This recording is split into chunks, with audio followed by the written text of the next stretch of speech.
கும்மிடிப்பூண்டியில 3 வயது குழந்தை பாலியல் வன்கொடுமை செய்யப்பட்டு உயிரிழந்த நிலையில கைதானவர் சிறையில் அடைக்கப்பட்டிருக்காரு. மேலும் தகவலை செய்தியாளர் சாலமன் வழங்கிட கேட்கலாம். சாலமன், வணக்கம். கைதான நபர் என்ன வாக்குமூலத்தை அளித்திருக்கிறார்? முழு தகவலையும் சொல்லுங்க. திருவள்ளூர் மாவட்டம் கும்மிடிப்பூண்டி அருகே 3 வயது பெண் குழந்தை பாலியல் வன்கொடுமை செய்யப்பட்டு பின்னர் சிகிச்சை பலனின்றி உயிரிழந்தார். இந்த விவகாரம் தொடர்பாக சிப்காட் போலீசார் வழக்கு பதிவு செய்து தீவிர விசாரணையில ஒரே ஒரு இளைஞர், அதுவும் வடமாநில இளைஞர் பிபின் மஞ்சி என்பவரை கைது செய்து சிறையில் அடைத்திருக்கிறார்கள். இந்த விவகாரம் தொடர்பாக போலீசார் அந்த கைது செய்யப்பட்ட பிபின் மஞ்சியிடம் நடத்தப்பட்ட விசாரணையில பல்வேறு தகவல்களானது அவர் வாக்குமூலமாக அளித்திருக்கிறார்.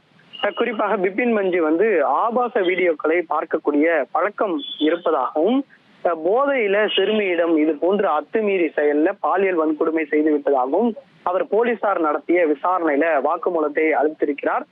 குறிப்பாக தினந்தோறும் தன்னோடு அவர் அந்த குழந்தை விளையாடும் எனவும், அந்த சிறுமியிடம் பாலியல் ரீதியான உணர்ச்சியால இது போன்று தான் தவறு செய்து விட்டதாகவும் அந்த பிபின் மஞ்சி என்பவர் வாக்குமூலத்தில் தெரிவித்திருக்கிறார்.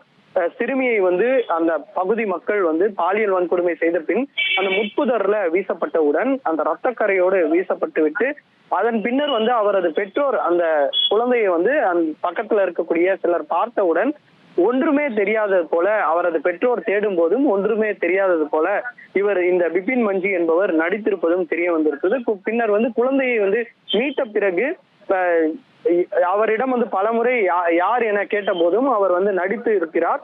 அதன் பின்னர் இவர்தான் அங்க இருக்கக்கூடிய சில பொதுமக்கள் இவரை அழைத்து செல்வதை பார்த்த பின்னர் இவர்தான் அழைத்து சென்றான் என தெரிந்து அதன் பின்னர் பிபின் மஞ்சியை தாக்கிய போதே தான் குழந்தையை அழைத்து சென்று பாலியல் வன்கொடுமை செய்திருப்பதாக அவர் வாக்குமூலத்தில் அளித்திருப்பதாக ஒப்புக்கொண்டிருப்பதாகவும் தகவல் தெரிவிக்கப்பட்டிருக்கிறது. குறிப்பாக பிஸ்கெட் வாங்கி தருவதாக கூறித்தான் அந்த சிறுமியை அழைத்து சென்று பாலியல் வன்கொடுமை செய்திருப்பதும் போலீசாரோட வாக்குமூலத்துல தெரிவித்திருக்கிறார்.